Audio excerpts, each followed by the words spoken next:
Yeah, tell me about Jesus and Stoicism, your upcoming book.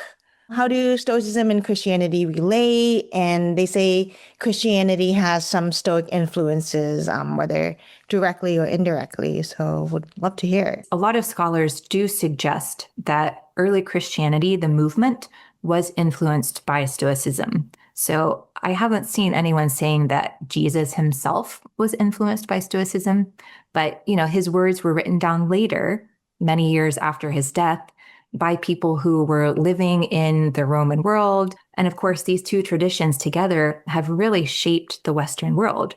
Christianity and Greek philosophy, particularly Stoicism. So it's super interesting to think about how wisdom from both of these traditions has kind of made us who we are today.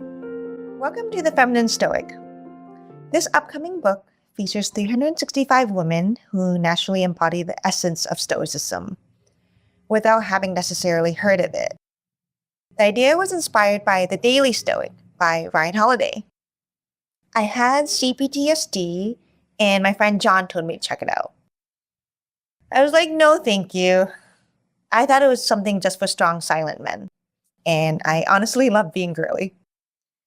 He said it has nothing to do with gender, and he sent me a copy of the book. I forgot about it for a year, then I reached such a low point that I figured, why not?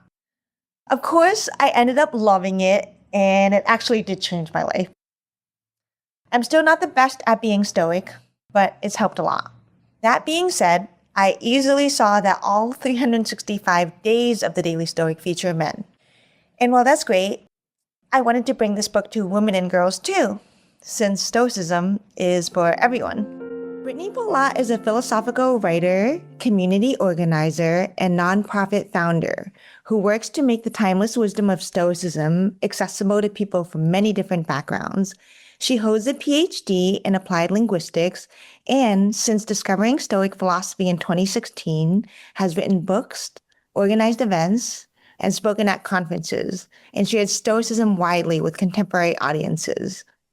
In 2021, she co-founded the 501c3 nonprofit Stoicare, which promotes Stoicism as a philosophy of care around the world. She currently serves as president of Stoicare and as a steering committee member of Modern Stoicism. Brittany is also the author of Tranquility Parenting and is a mother of 3 children.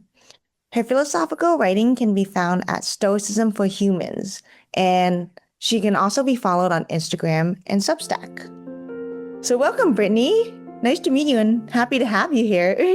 Thank you, Kathy. It's a pleasure to be here with you. Thanks for the invitation. Yeah, of course. So yeah, I saw your work and wanted to talk with you.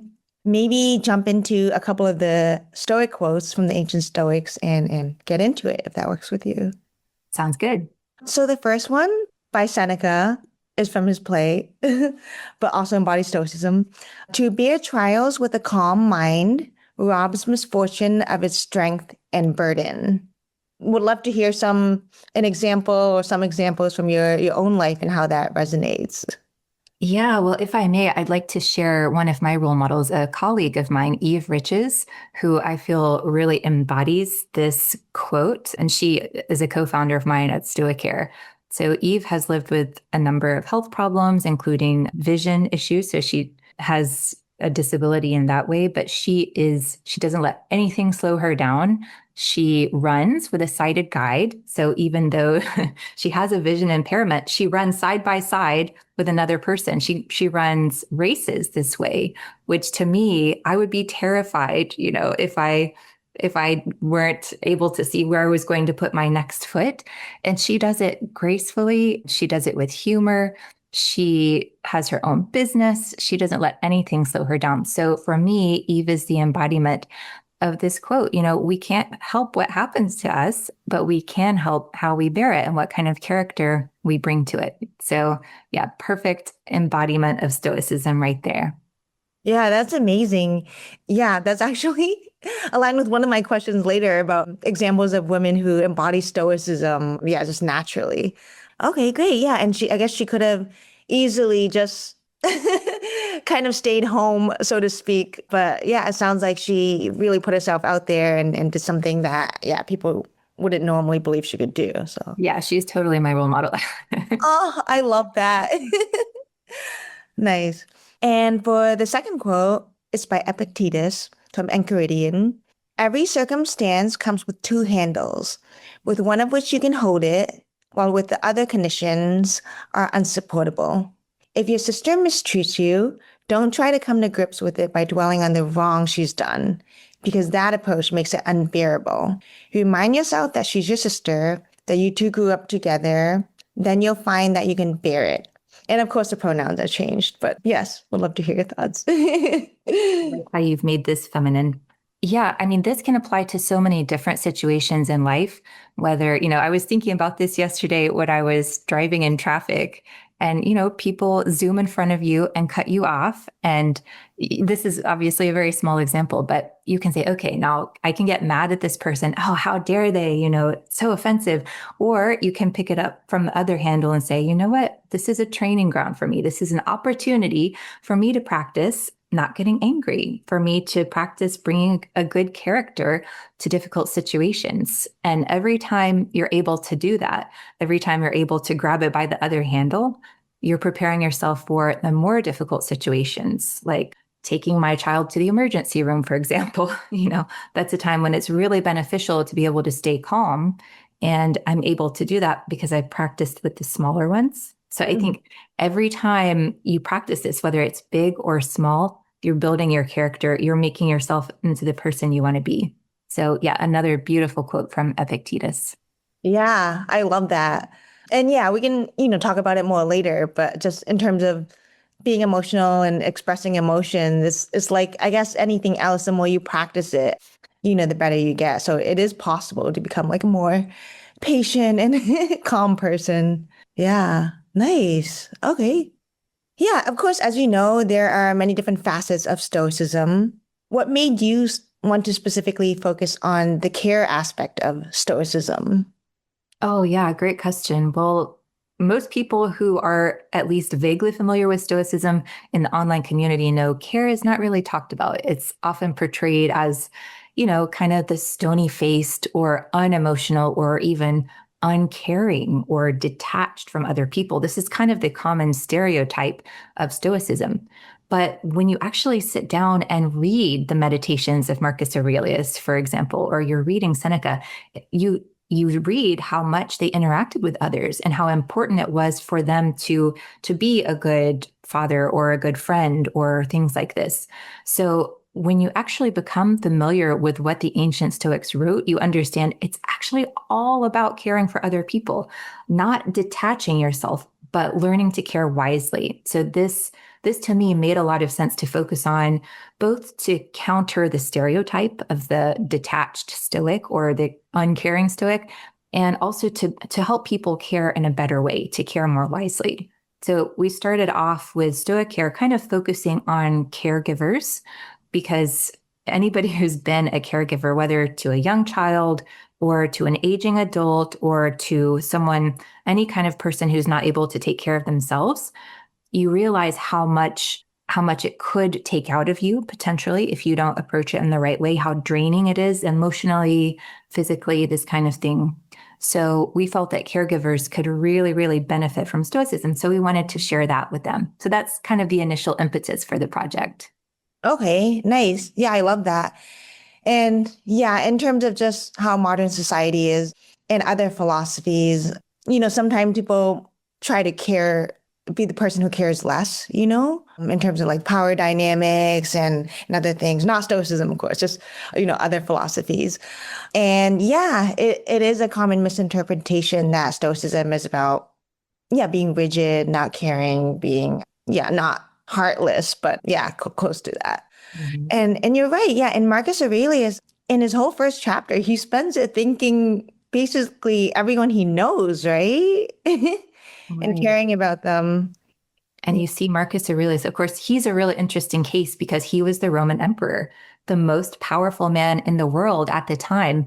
And yet we still see him in his personal reflections, writing for himself, Yeah. telling himself to be more understanding of the people around him, more, compassionate. We would use the word compassion. He did not use that word, but I would say he's urging himself to be more compassionate and understanding why people do the things they do. He's not busting out the power moves, which obviously he could as Roman emperor, but he understands that his own good, his own well-being, his own flourishing is tied up with him being good to the people around him, not necessarily, forcing them to do what he wants them to do. And obviously not being a doormat either. It's about being the right kind of person, understanding why people do things and getting along with them, even when they don't do what you want them to do. Yes. Yeah. And the humbleness that he embodied was very telling. Yeah. Since he was an emperor, he embodied a lot of humility instead of being entitled. And the thing that I was trying to remember before was 48 Laws of Power. Stoicism is pretty much the opposite of that. Like, instead of trying to, figure out how to make people do things, it's about, really understanding, as you said. Right. And, you can also be, I think you're at your most effective when you learn how to think about what motivates other people. It enables you to be more effective in your interactions with them. When you have a good grip of your own motivations, your own character, but also why other people are doing those things, you can be more effective. So it's not about, stepping back and not getting things done. It's about actually being a better person so you can get things done. Yeah. Yeah. I love that. Yeah, because yes, with Stoicism, it is about flexibility and going with the flow in a way, although, they didn't use those terms, right? Right. Yeah, it is about being effective and not just kind of. I actually asked your co-author Chris Gill about this in a question. Is Stoicism about being lazy, since you kind of just let things go with the flow sometimes, but it's not about that either, right? No. It's about recognizing that the world is what it is, despite our best efforts. There are some things we can change. We can change a few things in the world. We can influence some things, but the world is what it is. There's death, there's illness, there's all kinds of hardship, there's difficult people. Those things are never going to change. So once we can recognize that and adapt ourselves to those circumstances, we will always be better off. Yes, I love that. Thank you. And then, tell us about Stoicare and being a Stoicare guide. What does that mean? Yeah. So one thing that we say Stoicare is your well-being guide. So we've kind of shifted our focus. We recognized that not everyone who needs Stoic care is a caregiver. So we kind of shifted our focus more to how everybody can incorporate care into their lives. And, everybody has a role where they're interacting with other people.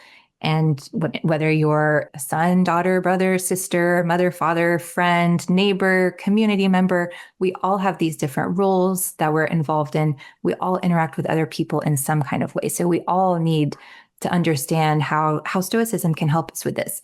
So Stoicare is, we're calling it a well-being guide, but of course, nobody is perfect. We're not saying that any one person, certainly not myself, we don't have all the answers, but we are turning to this ancient wisdom to help us.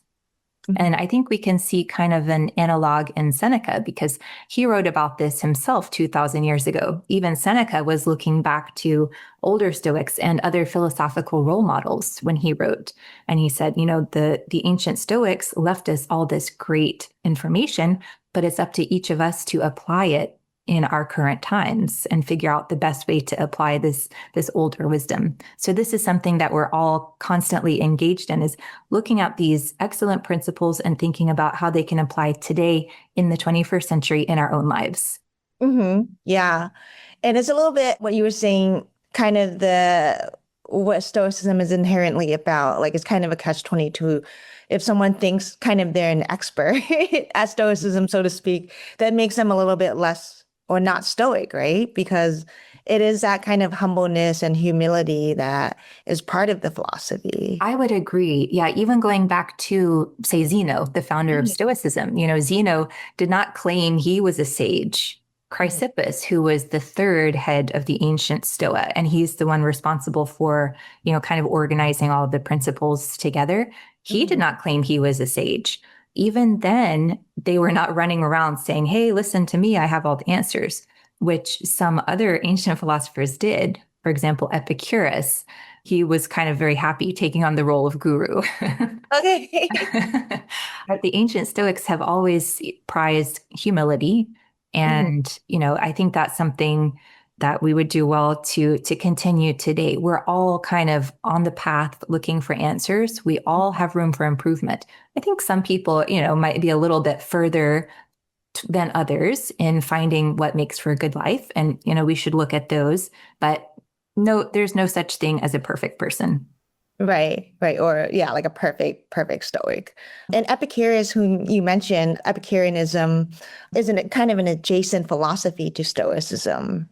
Well, adjacent in the sense that they existed around the same time, and they're both considered Hellenistic philosophies.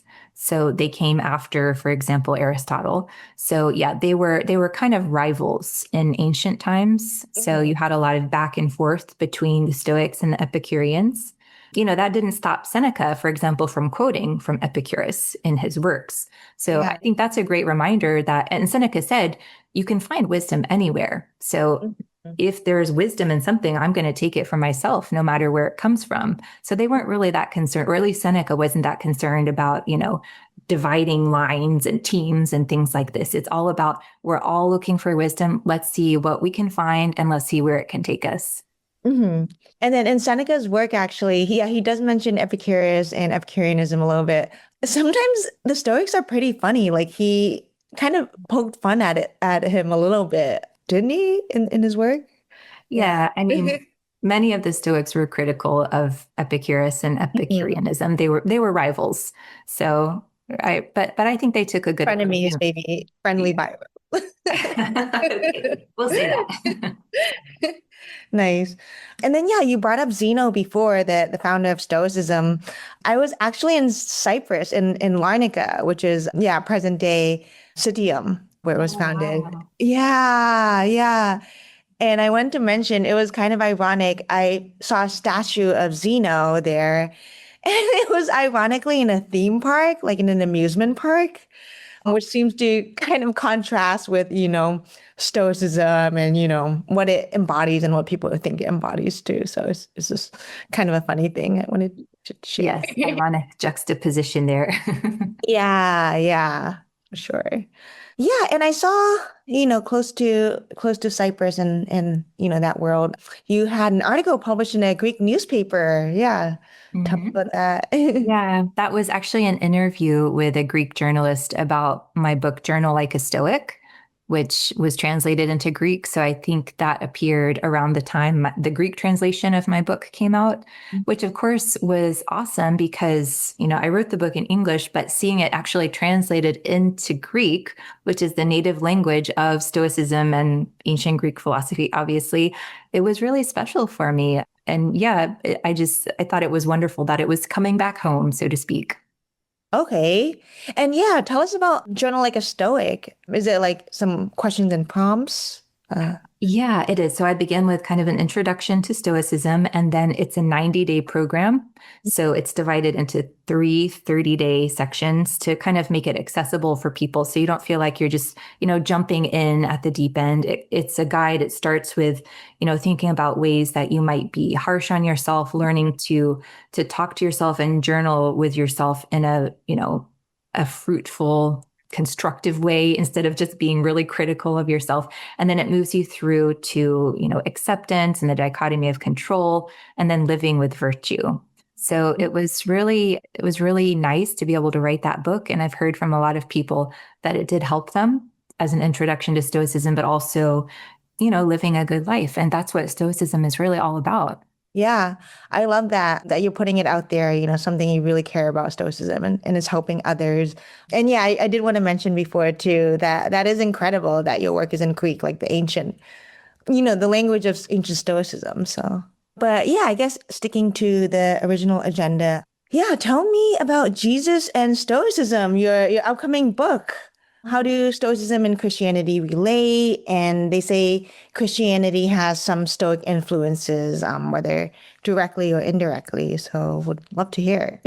Yeah, this is a super interesting area. And I should start out by saying this is not a book I ever thought I would write, but it came to me. An editor from Ulysses Press reached out and asked if I would be interested in writing this book, kind of following in the tradition of an existing book called Jesus and Buddha, The Parallel Sayings, which was written by Marcus Borg. And that's an excellent book. I would recommend it to anyone who is interested in Buddhism or Christianity or just, spirituality and religion in general. But he had collected parallel sayings, so about Buddha and about Jesus, to show how, kind of the idea that wisdom from different traditions often aligns in some ways or points toward the same direction. And he wasn't saying, hey, they're exactly alike. It was just saying, hey, look at this. Both of these spiritual paths are pointing in the same direction. They're saying the same thing. That probably means this is important. We should be looking at this. And so my book continues in that tradition. It's not supposed to be, arguing like, oh, yeah, Stoicism and Christianity are theoretically alike in this certain way, XYZ. It's not really an argument of that kind.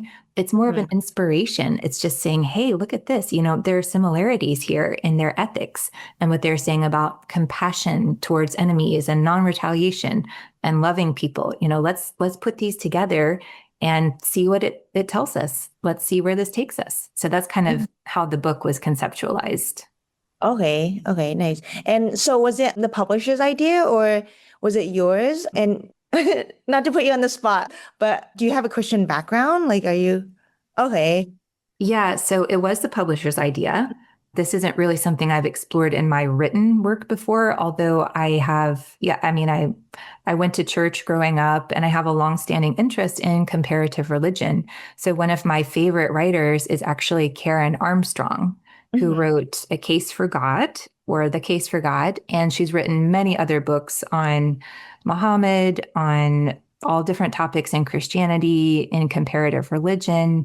One of my favorites from her is called The Great Transformation. So it looks at the religions of the Axial Age and how they kind of developed in parallel in different parts of the world. So from Greece to China.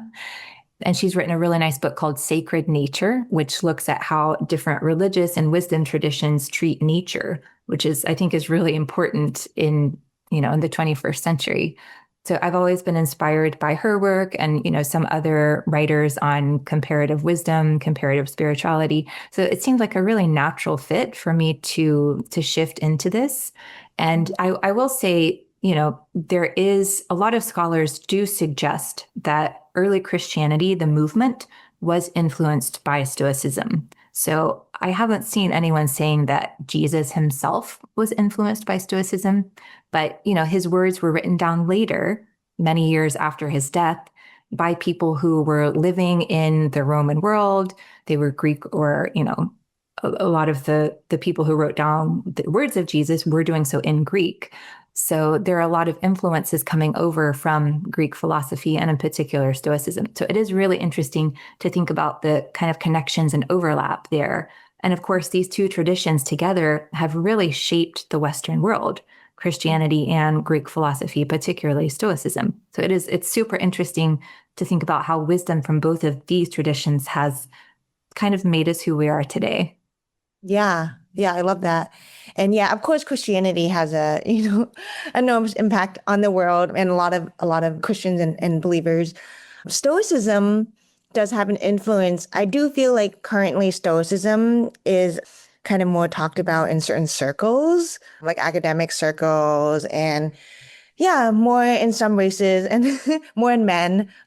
So it is great to talk to you, a Stoic philosopher as a woman. And, I do truly believe that people kind of resonate and relate to others who look like them a little bit. So it's great to see, yeah, you as, a Stoic.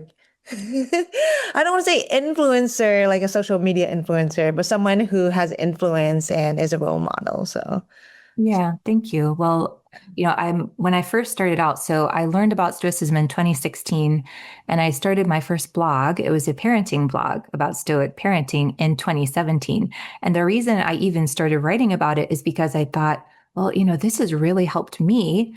I would like to be able to talk about this with other people. So instead of keeping a personal journal for myself, I decided to put it online, kind of just writing for myself, but putting it online because I thought it might be useful for others as well. And, it turned out, yes, of course, a lot of people are looking for this kind of thing. And I was able to start talking with other people about it, which has been really wonderful. I mean, that's one of the very best things about the worldwide Stoic community today is meeting so many amazing people doing amazing things in their lives, doing interesting things with philosophy.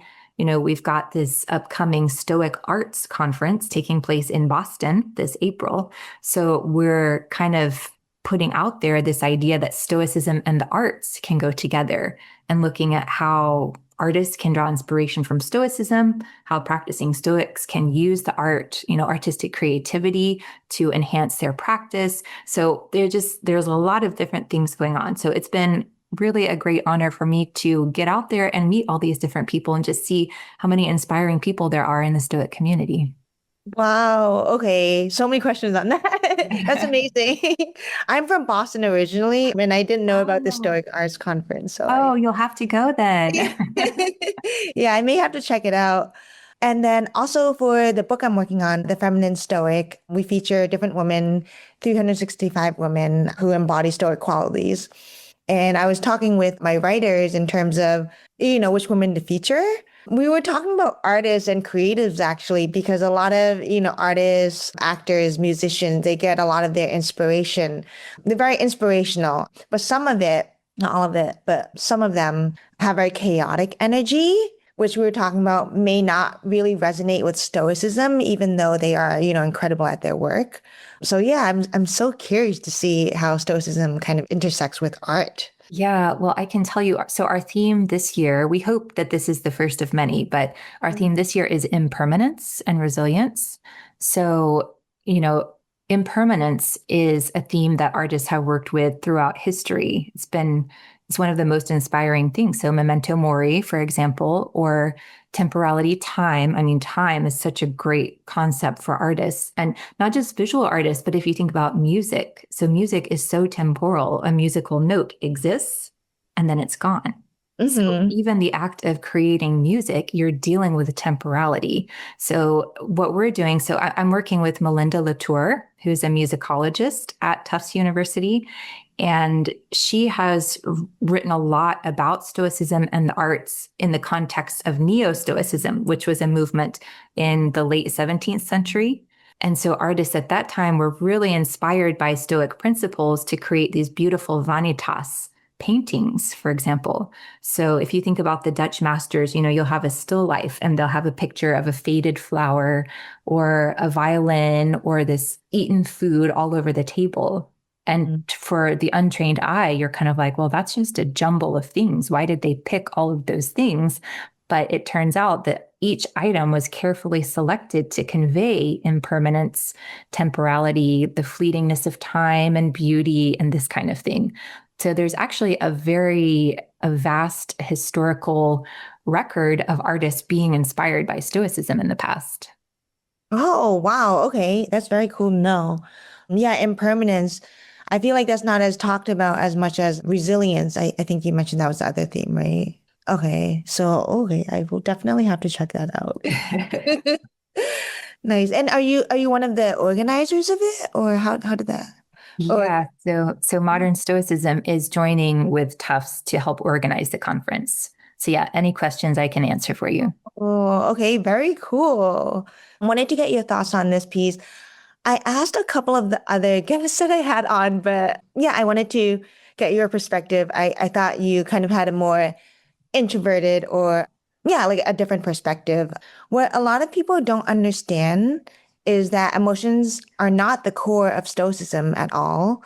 Emotions and lack of emotions often are used to define Stoicism, but at the core, it's really about doing the right thing, phronesis, taking right action, and right thinking and clarity of thought.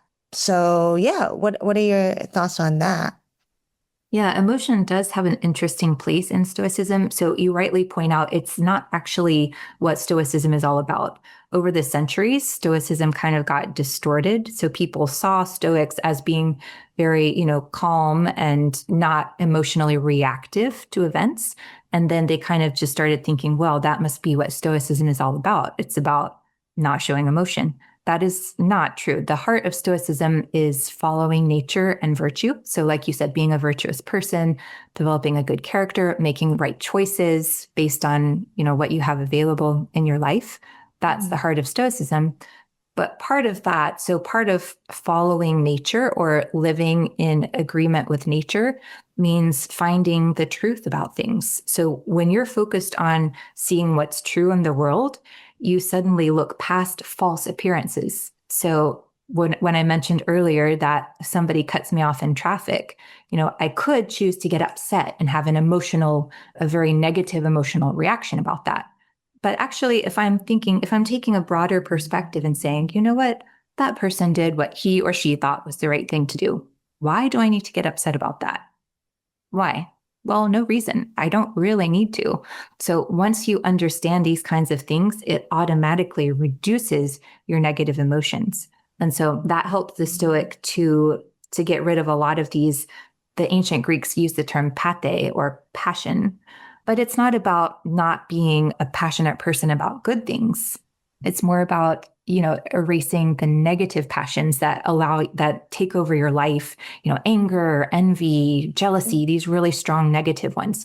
So we definitely want to get rid of those because they make our lives a lot worse. But for the good ones, enthusiasm about things, joy, love, all of these are things that we actively seek to do in our lives. Mm-hmm. Okay. Interesting. Yeah, about the good and bad emotions. Christopher Gill mentioned that too when I spoke with him. How does that, I guess, relate to justice? One of the four cardinal virtues of Stoicism, in terms of getting angry or, getting revenge, so to speak. And yeah, balancing out justice. Yeah. What are your thoughts on that? Yeah, well, justice is a part of wisdom. So bringing wisdom to your interactions with other people. So obviously, we don't want to get angry at people for things that aren't important in life or for things that to use Epictetus's distinction that we can't control, right? So we bring wisdom to understand that those things are not worth getting upset about. At the same time, it's not that we don't hold other people accountable for their actions. So again, I mentioned earlier, you don't want to be a doormat, right? So it's not just about saying, oh, well, everybody can just do whatever they want.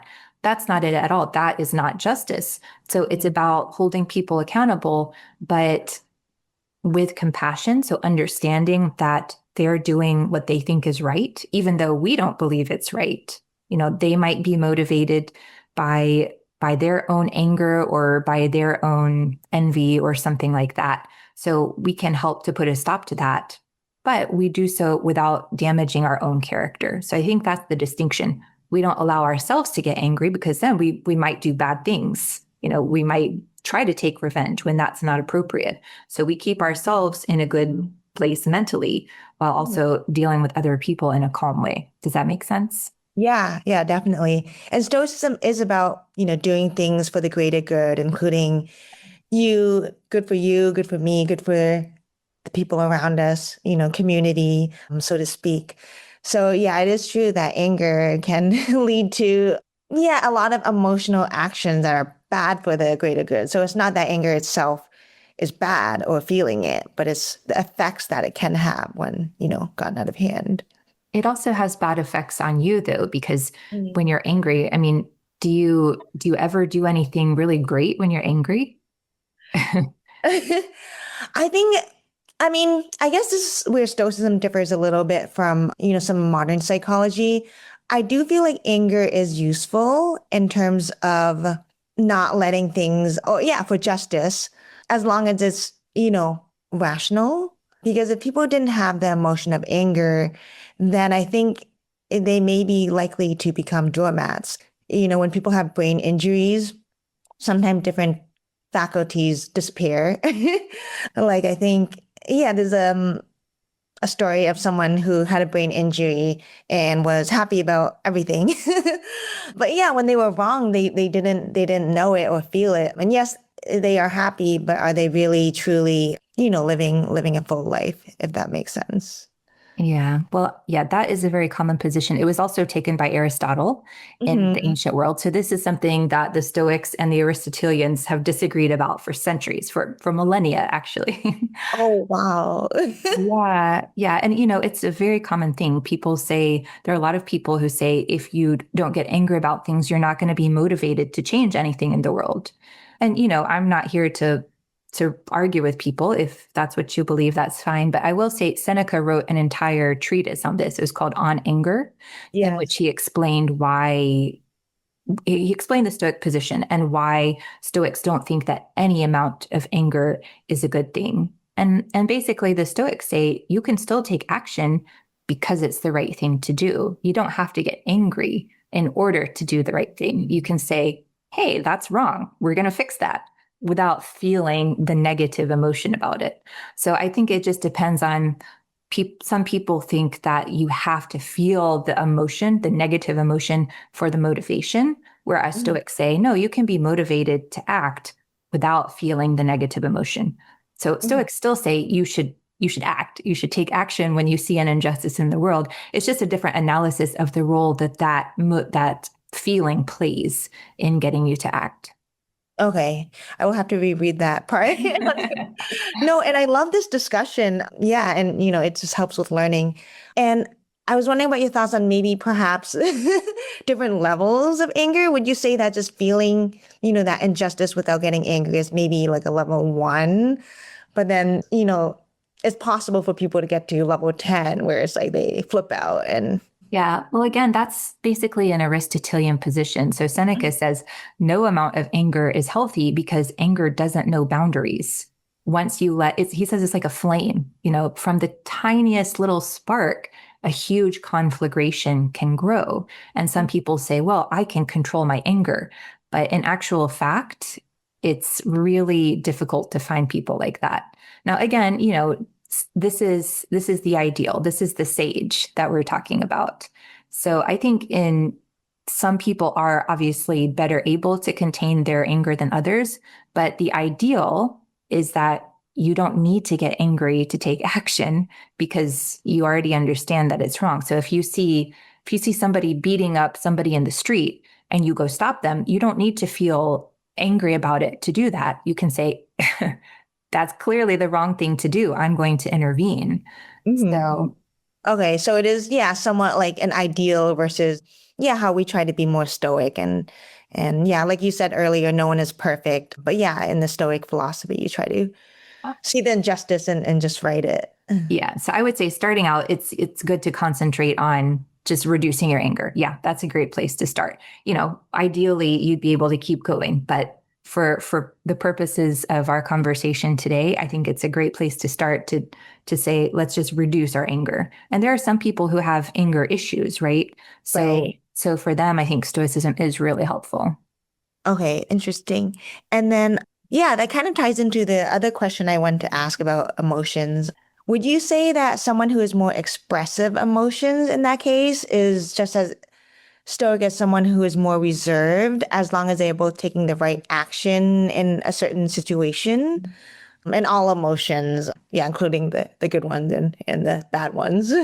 Yeah, so the Stoics spent a lot of time talking about the sage, their ideal wise person. And they actually described, well, they used him, but I can say her. They described the sage, her, as someone who is very engaged with the world around her. So, she's active and talking with people and cheerful and amiable. And they used all these different adjectives: persuasive, graceful, lovely. Those are some of the adjectives they used to describe the way that the sage would interact with people around them. So it's definitely not someone who's sitting on a mountaintop all the time in solitude and silence.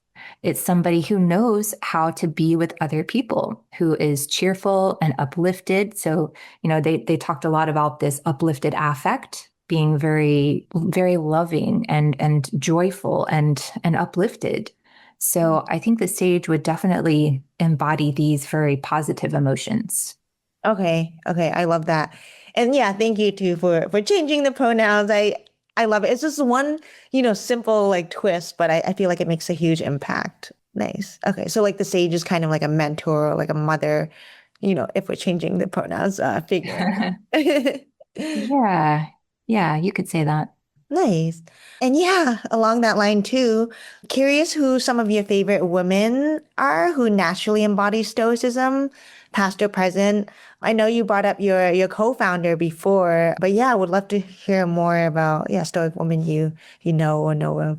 Yeah, one of my favorites is Christine de Pizan, who lived in, the 12th, 13th century. And she was living at a time when women did not write, yet she became a professional writer and supported her extensive family with her pen, through her writings. So to me, I love looking at history for examples. And so to me, she was not a Stoic, but she embodies courage and wisdom and skillfully using what was available to her. So what happened is her husband died and left her in debt and with no means of supporting her children and the rest of their family. And so she had to look around and say, okay, what can I do? How can I help us to survive? And she began writing and became a very well-known and well-respected writer in France at this time, which is, pretty much unheard of. So to me, she's an amazing role model. I also often look to my mother-in-law, who is Turkish. So my husband is Turkish, and his mother was born in a really, really poor area of the country and, grew up very poor, but she is just such a beautiful character. She's, so loving and compassionate to other people. She had to deal with a lot of hardship in her life. She had to deal with the loss of a child, for example. She gave birth to one of her children on her own. I mean, no help. There was no one around. She gave birth on her own. It's incredibly No tough woman. hospital, no friend, no. Yeah, yeah. Wow. I mean, it was her last child, so it was her Oh, fifth birth, but still, I cannot even imagine just the toughness and resilience it would take to do things like this. She raised four children in a teeny tiny little house, things that just, personally, I don't know if I could do it. And yet she's just the most kindest, loving person you would ever meet. So she's also a role model for me. I love that. And yeah, she also probably didn't know about the philosophy of Stoicism, but she just naturally embodies it. Right. Yeah, exactly. Anything else you would like to talk about? Like any other questions I No, haven't? I think we Okay. covered a lot of territory. Thank you. Yeah, thank you so much too. It was really a pleasure speaking with you and learning from you. Yeah, I am trying to live more stoically every day and study the subject matter. But having these discussions is really good for, yeah, like the original Stoics and philosophers. They had like Socratic seminars and discussions. Mhm. So Yep. So let's keep up the tradition today. yes, yes, for sure. Thank you for having me on. It's been fun. Yeah, thank you too, Brittany. And I will stop recording and we can circle up a little bit. Okay. I'm still learning how to live more stoically every day. If you are too, then you found the right place. Stay tuned with the Feminine Stoic. And if this resonated with you, maybe share it with someone who needs it too. Thank you.